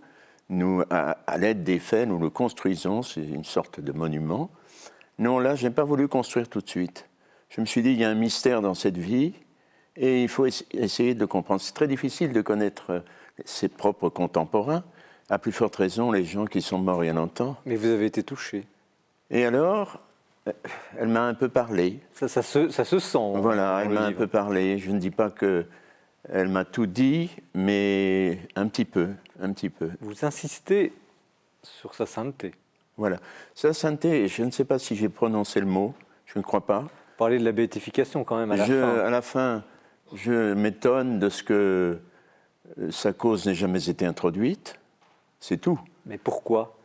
Alors, on peut se poser la question, effectivement, sa tante Louise, qui était carmélite, mais elle avait un soutien, c'était les carmélites. Parce qu'à Rome, il faut avoir un soutien quand on prétend la béatification.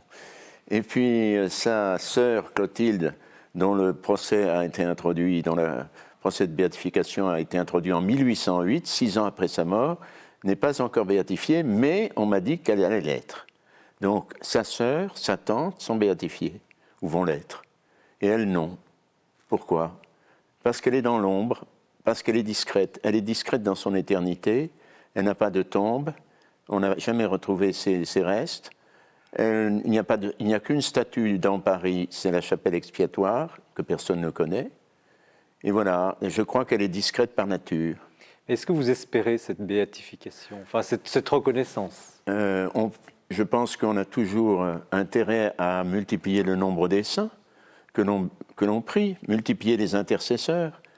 Je sais bien que tous les bienheureux ne sont pas proclamés tels, mais nous, chrétiens, nous avons besoin d'avoir le plus grand nombre possible d'intercesseurs à qui nous adresser. Et qui oserait aujourd'hui poser ce procès? Quel évêque oserait aujourd'hui prendre en main ce dossier? Normalement, c'est l'archevêque de Paris qui devrait le faire, puisque Madame Élisabeth est morte dans son diocèse. Et vous savez que c'est un dossier impolitiquement correct, pour être clair. Oui, bien sûr, mais elle n'était pas une femme politique.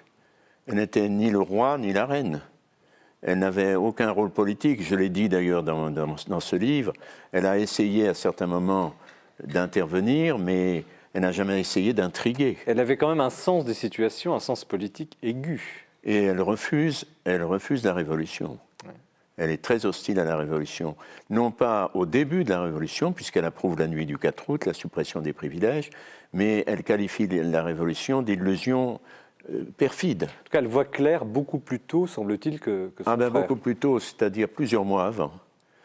Au début, elle fait confiance à son frère. Elle dit il est tellement bon qu'il réussira. Il surmontera le mal, le malheur. Et puis elle se rend compte qu'il est très bon, mais que cela ne sert à rien. Alors, elle préconise le coup de force. Elle veut le coup de force. Et elle dit même, après le 14 juillet, si le roi ne se décide pas à faire couper au moins 3 têtes, tout est perdu. Elle disait, je crois nécessaire, la guerre civile, je la crois nécessaire. Alors, un peu plus tard, elle dira, la guerre civile, je la crois nécessaire. Allant contre l'avis de son frère, mais elle ne nous en a pas parlé, certainement pas. Mais ce n'est pas tout à fait, si je puis dire, en odeur de sainteté, c'est des propos comme... Non, bien sûr. Non, mais je la prends tout entière. Mais qu'est-ce qui...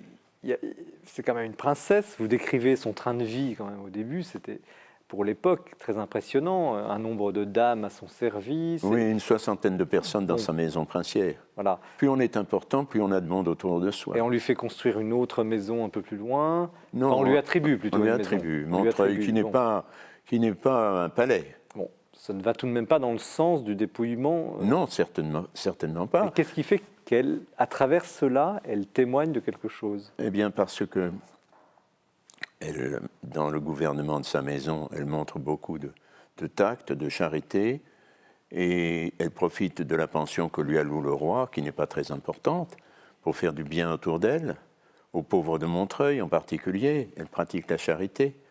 De la foi naît la charité, dit saint Ambroise, et de la charité l'espérance. À la limite de l'endettement, d'ailleurs, vous dites que Elle, fins de mois elle difficiles. charge sa dame d'honneur, sa dame pour accompagner Madame de Bombelle, d'aller quémander pour elle auprès du financier Arvelet.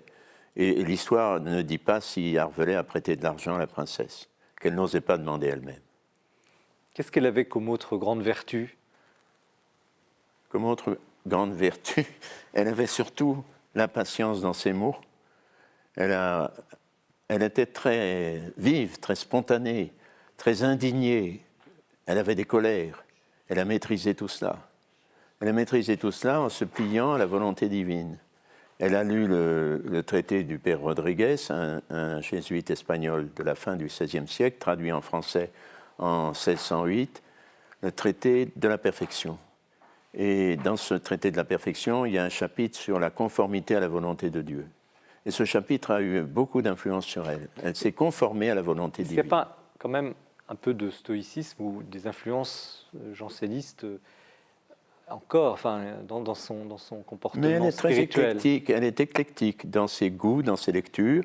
Elle fait des lectures pieuses de toutes sortes. Elle lit les jansénistes, elle lit les jésuites. Et c'est une chose tout à fait étonnante à l'époque, parce que où on était janséniste, où on était jésuite, mais on n'était pas les deux à la fois. Or, elle avait appris à aimer les uns les autres, et elle cite Duguay, en particulier l'abbé Duguay, qui n'était pas en odeur de sainteté, pourtant qui avait soutenu les jansénistes. Elle cite Duguay à plusieurs reprises, en particulier cette phrase de Duguay, « Jésus nous commande d'espérer ». Est-ce que c'est cette profondeur spirituelle que vous décrivez abondamment qui a expliqué son rayonnement autour d'elle, bien sûr, dans la famille, mais aussi son rayonnement national? Enfin, semble-t-il, elle était populaire, elle était aimée. Elle était populaire dans le royaume, certainement. Et nous en avons quelques témoignages. Nous savons que le président des États de Languedoc, venant à Paris, venant à Versailles, a demandé à lui parler. Il lui a adressé un compliment, un éloge, la félicitant pour sa bonté, pour sa sagesse. Elle était toute confuse de recevoir de tels éloges parce qu'elle ne les attendait pas. Elle était certainement populaire dans le peuple et c'est une des raisons pour lesquelles on ne l'a pas immédiatement envoyée à la guillotine après la reine. Alors, on va y venir, bien sûr, mais est-ce qu'on pourrait commencer par, au fond, après cette période faste, le début des épreuves? Est-ce que c'est, par exemple, la constitution civile du clergé qui a marqué cette première distance par rapport à son frère?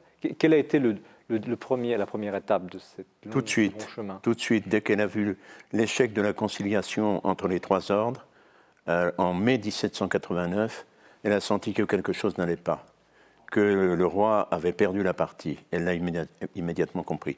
Et puis alors, bien sûr, après, elle a beaucoup souffert d'abord de la confiscation des biens du clergé en novembre 1789, mais ce n'est pas ça qui l'a irrité le plus. Ce qui l'a irrité, c'est la constitution civile, parce que cette constitution civile du clergé entraîne le schisme, la séparation de l'Église de France de Rome. Rappelons pour nos téléspectateurs quel était l'objet exact de la constitution civile du clergé. Son objet est de faire élire les évêques, nous revenons aux évêques, par le peuple, par tous les citoyens, y compris les protestants et les juifs. Tous les citoyens actifs, c'est-à-dire ceux qui payaient l'impôt de façon suffisante pour pouvoir être déclarés citoyens actifs. C'était une mesure qui était incompréhensible. Pourtant, le roi l'a signé. Le roi a sanctionné, malgré les avis contraires du pape. On ne dit pas, on a tort de l'omettre, on ne dit pas que le pape Pie VI avait prévenu à plusieurs reprises le roi, lui recommandant de ne pas sanctionner un tel décret. Il avait prévenu aussi les 2 évêques du Conseil.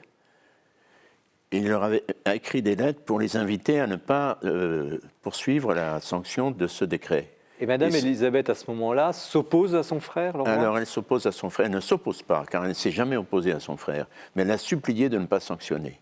D'abord la Constitution elle-même, en juillet 1790, et en décembre 1790, lorsque l'Assemblée décide que tous les prêtres ayant un ministère devaient prêter serment à la constitution civile du clergé, à ce moment-là, elle se jette aux genoux de son frère pour le supplier de ne pas sanctionner. Et Louis XVI passe outre. Et puis Louis XVI assiste à une messe d'un prêtre assermenté. Et cela fait souffrir beaucoup Madame Élisabeth. Elle refuse d'y aller, je crois. Elle n'y va pas. Elle n'y va pas. Elle fait dire une messe pour elle dans le palais des Tuileries. C'était une femme qui avait donné sa vie. Enfin, elle n'était pas religieuse, mais totalement consacrée. Oui, elle aurait fait un vœu de virginité, probablement à l'âge de 15 ans, mais elle-même n'y fait jamais allusion dans ses lettres. Ce qu'on sait, c'est qu'elle ne s'est pas mariée, elle n'a pas voulu se marier, mais elle n'a pas voulu non plus entrer en religion. Elle aurait pu, elle connaissait bien des monastères, elle avait fréquenté le Carmel. Non, je pense, et par ailleurs, c'est une femme très active, très sportive, qui a tous les goûts, qui aime se divertir, qui aime rire. Elle dit rire, cela dilate les poumons. Elle aime manger. Elle est montée à cheval. Elle monte à cheval, elle épuise ses dames pour accompagner, et elle épuise ses chevaux. Enfin, c'est une personne qui a tous les talents, tous les dons, toutes les activités. Et elle accompagne le roi dans la fuite Elle accompagne le roi à Varennes, enfin à Montmédy. Et alors, là, elle joue un rôle... Alors là, elle joue un rôle tout à fait par hasard. Dans cette voiture qui ramène la famille royale, dans cette berline qui ramène la famille royale à Paris, on est obligé de se serrer un peu parce que l'Assemblée a envoyé deux de ses députés, Pétion, le futur maire de Paris, et Barnave, le grand orateur populaire qui a 29 ans, et c'est un des pionniers de la Révolution commençante. Ils sont là pour protéger la famille royale et l'accompagner jusqu'à Paris. Barnave est placé en face de Madame Élisabeth, Pétion à côté d'elle. Madame Élisabeth se dit, il faut profiter de l'occasion. Et elle dit à Barnave, tout à trac, Monsieur Barnave, vous êtes assez intelligent pour comprendre la bonté du roi, ses bonnes intentions vis-à-vis de ses sujets. Et elle va plaider pendant 1 heure, à peu près, la cause royale. Et quand la voiture arrive à Paris, Barnave est converti, ce qui lui coûtera la vie. Et elle a d'autres aussi, après, vous raconter, c'est absolument passionnant, parce qu'on vit de l'intérieur, au fond, à l'intérieur de la famille royale, les événements révolutionnaires, passionnants et dramatiques. La journée du 20 juin aux Tuileries. Oui, la journée du 20 juin. La foule arrive, elle s'oppose quasiment physiquement, enfin, elle protège presque son frère. Oui, le roi est dans son antichambre, et il demande qu'on ouvre la porte aux manifestants. Les manifestants font irruption dans la pièce. Madame Élisabeth est là, avec son frère, parce qu'elle savait que les émeutiers arrivaient. Elle est avec son frère. Le roi monte sur un coffre dans l'embrasure d'une fenêtre. Madame Élisabeth se met à côté de lui. À ce moment-là, certains manifestants crient « Voilà l'Autrichienne, voilà l'Autrichienne. Nous voulons sa tête ». Et Bousquet de Saint-Pardoux, l'écuyer de Madame Élisabeth, dit aux manifestants « Mais non, ce n'est pas la reine, c'est la sœur du roi. » Il n'y avait pas la télévision à l'époque. On ne savait pas. Alors, Madame Élisabeth lui dit cette parole que tout le monde retiendra. Ne leur dites pas que je ne suis pas la reine. On aura ainsi le temps de la sauver. Elle a aussi beaucoup intrigué, si je puis dire, à la fois pour peut-être tenter une nouvelle épopée comme Varennes, une nouvelle fuite. Pour l'évasion. Voilà, pour l'évasion du roi, mais aussi pour tenter d'acheter certains meneurs pour calmer donc, le mouvement révolutionnaire. Oui, effectivement. Mais là, le roi, la reine et Madame Élisabeth marchent la main dans la main. Ils ont enfin compris, mais trop tard, qu'il fallait se concerter entre eux. Il leur fallait se concerter pour essayer de sauver les meubles, si je puis dire, ou de sauver au moins la famille. Alors, ils ont décidé d'acheter les chefs de l'insurrection éventuelle, qui sont Pétion, le maire de Paris, Danton et Santerre. Et par l'intermédiaire de personnes qu'ils connaissent et qui sont proches des révolutionnaires, ils versent à ces 3 personnages de très importantes sommes d'argent prises sur la liste civile du roi. Et bien sûr, ces 3 personnages vont quand même déclencher, ils vont empocher l'argent et quand même déclencher l'insurrection. Ils vont même se servir de cet argent pour acheter des armes. Évidemment, Madame Elisabeth ne pouvait pas s'attendre à une telle forfaiture, à une telle trahison. Car je le dis quelque part, elle connaissait les femmes, mais elle ne connaissait pas les hommes. Elle avait l'expérience de l'âme féminine, mais ne savait pas à quel point les hommes pouvaient être traîtres et lâches. Alors un jour, on est obligé évidemment d'avancer. Le roi est donc guillotiné, sa femme également. Madame Elisabeth n'est pas informée d'ailleurs tout de suite. Et elle arrive, elle, à un procès. Vous expliquez une sorte de semblant de procès, parce que même Robespierre essaie de la sauver, essaie de retarder en tout cas son exécution. C'est quand même très étonnant. Parce qu'il savait sa popularité. Il savait qu'on lui imputerait la mort de Madame Elisabeth. Il voulait donc éviter qu'elle monte à l'échafaud. Et la condamnation portée par le comité de sûreté générale est une machination contre Robespierre. On veut discréditer Robespierre de façon à l'abattre plus facilement, et c'est pour cela qu'on va envoyer Madame Elisabeth à l'échafaud. C'est la raison principale de ce transfert de Madame Elisabeth du Temple à la Conciergerie. Elle aurait pu y échapper ? S'il n'y avait pas eu cette machination anti-robespierriste, je pense qu'elle y aurait échappé. Malgré les protestations des sections de Paris, des quartiers de Paris, disant il ne faut pas garder un seul membre de l'exécrable race des Capets. Et puis ensuite, vous décrivez son comportement héroïque avec les autres, les membres de la charrette des condamnés, les soutiens, jusqu'à la fin. Les 23 autres co-accusés dans les charrettes. Ouais. Oui, elle a à sa droite et à sa gauche les deux plus vieilles dames de la Fournée, la marquise de Crusolles et la marquise de Sénozan, qui sont toutes les deux des femmes très peureuses. La marquise de Sénozan a peur quand elle voit une souris sortir de sous son lit. Alors vous imaginez un peu quand elle entend les cris des furies de la guillotine qui se tiennent sur les marches de l'église Saint-Roch lorsque passe le cortège. Ces femmes qui hurlent. Qui hurlent des insultes aux condamnés.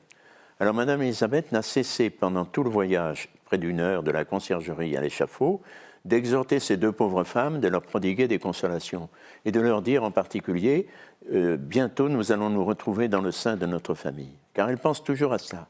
La mort, c'est le portique par lequel nous retrouvons les nôtres. Et puis, c'est la mort. Et puis, c'est la mort, c'est l'exécution. Et l'oubli, vous l'évoquez. Et l'oubli, oui, elle est enterrée au cimetière des Érancis, qui est une fosse commune. Cette fosse commune, on a fait des fouilles, on a fait quelques fouilles à la Restauration, mais ces fouilles se sont avérées trop difficiles pour retrouver le corps de Madame Elisabeth. Et finalement, cette recherche a été abandonnée. Alors, ça pose de multiples questions. On n'a pas, évidemment, hélas, le temps de tout développer. Mais la question du procès, quand même, je pense, sans faire de parallèle, évidemment, avec le procès de Savonarole, évidemment, sans faire de parallèle, bien entendu, mais ces procès politiques, comment Michel Feuillet, vous réagissez à ce récit que l'on vient d'entendre et ce fait qu'à un moment donné, de toute façon, quoi que vous disiez, vous le décrivez très bien dans le procès, la cause est entendue. Oui, parce que si on prend le cas de Savonarole, il y a eu un basculement. Il est devenu impopulaire, il n'a plus l'appui des classes moyennes et des classes plus modestes, parce que tout allait mal dans l'économie, il y avait des épidémies, et puis il y a eu de grosses erreurs, de grosses maladresses de la part de Savonarole et des siens, qui se montraient arrogants vis-à-vis des franciscains qui étaient leurs adversaires. Il devient le bouc émissaire en quelque sorte. Voilà, il y a eu des défis qui ont été lancés, l'épreuve du feu que l'on veut lancer, et finalement tout cela se termine de façon assez minable. Mais la nature du procès, c'est des mascarades. Non, ce n'est pas une mascarade, parce que le procès a été relativement long, et il y a eu deux procès, un procès civil et un procès religieux. Est-ce que la défense a pu se défendre? A pu vraiment défendre le condamné? Le condamné a été torturé, donc il a avoué beaucoup de choses. Donc Savonarole n'a pas résisté à la torture, c'était certainement très difficile.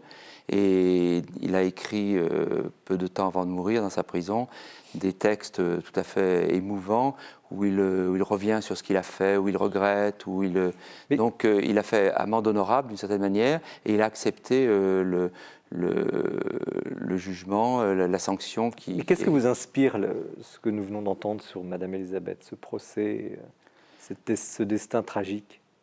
Oui, il y a une part de, comment dire, de hasard. Les choses auraient pu basculer différemment. Notamment dans mon livre, je cite un passage du journal intime du frère de Sandro Botticelli, de Simone Botticelli, qui lui était savonarolien et qui avait signé cette fameuse pétition que son frère peintre n'avait pas signée. Et dans ce journal, il dit que son frère avait eu l'occasion de parler avec un des juges. Il y avait eu une discussion chez Sandro, chez le peintre, avec un des juges de Savonarola, peu de temps après la mort, peu de temps après l'exécution. Et on a demandé au juge, à celui qui a été un de ceux qui ont condamné, on lui a demandé « Mais qu'est-ce que vous avez reproché à cet homme-là » C'était pourtant un saint. Alors il a dit « Oh ben non, de toute façon, c'est vrai qu'on pouvait difficilement lui reprocher très sérieusement on ne pouvait pas lui opposer Quoi que ce soit. suffisamment pour justifier la mort. Et en fait, nous avons pris cette décision parce que nous avons voulu sauver notre peau, parce que si nous ne l'avions pas envoyé si nous ne l'avons pas pendu et si ensuite on ne l'avait pas brûlé, le peuple se serait retourné, le peuple qui ne l'aimait plus, qui le détestait désormais, se serait retourné contre nous et c'est nous qui serions morts. Donc il y a une sorte de lâcheté avouée par ce juge. Et puis ça nous dit aussi que les foules sont galvanisées un temps par un religieux comme Savonarola, et peu de temps après, ces mêmes foules sont prêtes à... Est-ce qu'on peut établir un parallèle entre ce temps de la Renaissance, ce conflit, et l'époque des Lumières? Est-ce qu'il y a des traits communs? On peut mettre en parallèle, si vous voulez, l'humanisme de la Renaissance, le travail qu'ont fait les philosophes néoplatoniciens avec le travail qui a été fait par les philosophes du XVIIIe siècle. Donc on a ce même mouvement vers une plus grande autonomie, une plus grande responsabilité de l'homme face à son destin, face à ses connaissances, face à son pouvoir. Donc là, le parallèle est possible. Jean-Louis Gris, est-ce qu'il y a un parallèle possible? Oui. Je pense que c'est l'utopie. L'utopie, l'humanisme cultive l'utopie, en particulier Thomas More, Campanella, un peu plus tard, Erasme, dans son utopie pédagogique. Il y a une utopie dans l'humanisme, faire une humanité meilleure, construire une humanité nouvelle, une humanité libérée de toute contrainte et qui une sorte de paradis sur terre. Il y a cela. Et chez les philosophes des Lumières, on retrouve un peu le même rêve de l'utopie, construire une humanité nouvelle, fabriquer un homme nouveau. Je crois, on peut faire ce rapprochement. Or, l'utopie, il faut quand même le rappeler toujours, elle nie ce qui est pour affirmer ce qui n'est pas.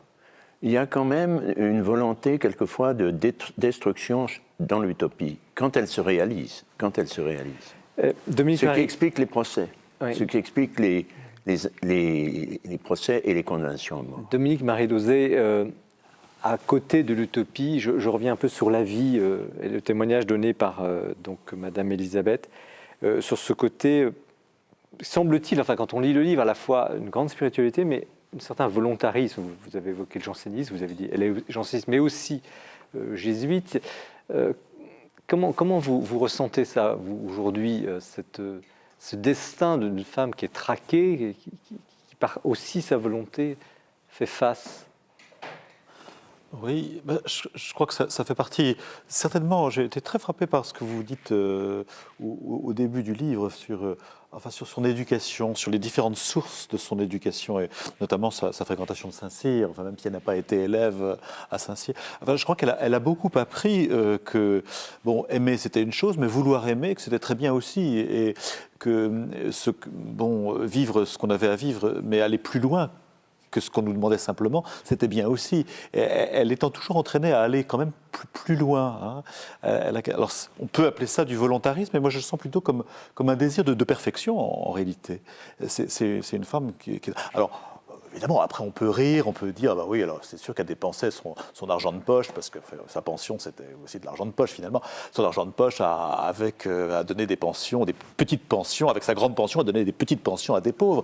Alors, on peut rire, mais en réalité, c'était ce qu'elle pouvait faire de plus, hein, parce qu'il y a une sorte de... Elle vivait dans une sorte de bulle, enfin, ce monde de Versailles que vous décrivez. Et il faut tenir son rang. Alors voilà, il faut tenir son rang, et elle avait à tenir sa maison, etc. Et en même temps, elle faisait tout ce qui était possible de faire là où elle vivait. Et ça, elle allait jusqu'au bout de ce qui était possible. Et ça, c'est quand même assez étonnant. Et elle a le même comportement d'un bout à l'autre de sa vie. Mais au total, vous, comme prêtre, je sais pas, vous n'êtes pas l'évêque qui pourrait trancher sur la sainteté, je ne me pose pas cette question. Bien, Mais Dieu seul sonde. Hein. Comment recevez-vous cette vie comme prêtre, entre justement ce faste, vous dites cet argent de poche, etc., et puis cette démarche cette constante et longue et lente? Écoutez, moi, ce qui me frappe, c'est que...